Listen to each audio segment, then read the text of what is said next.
Sopo ki nomor tak dikenal ki? Halo, assalamualaikum. Waalaikumsalam. Sinten nggih? Ari Iwan. Kok ngerti nomorku kan di? Soko TikTok. Kok TikTok? Iya, Mbak. Aku ini nek ditelepon karo wong lanang-lanang ini modeling ngene lho, Mas.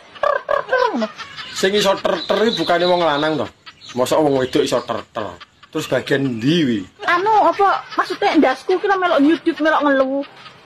Lah nyapa wong ditelepon ngono ngantek ngelu. Kenapa, Mas? Piye ya? Bingung aku leh ngomong. Loh, kok suarane sedih kok nangis? Enak apa? Diselingkuhi, Mbak. Lah wis enek buktine apa ora? Nek gak enek buktine fitnah jenenge. Enek, Mbak, buktine. Wong videone enek kok. Enek videone ya Allah, wis gak masalah sing tatap yo, pertahankan karire maneman. Ngono. Ora usah kena mental hanya karena satu wanita yang tidak menghargaimu. Lah terus piye iki, Mbak? Masih banyak ribuan termasuk rondo-rondo, Mas. Nomor 1 nama di situ ya. Eling Mia Biulo, Ratu Dalam Bayi Internasional Senuk Super. Ora rugi iki mau oleh telepon.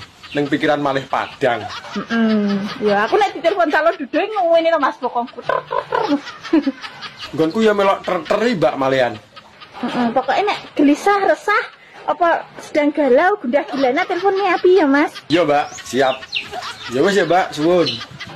Iya, Mas.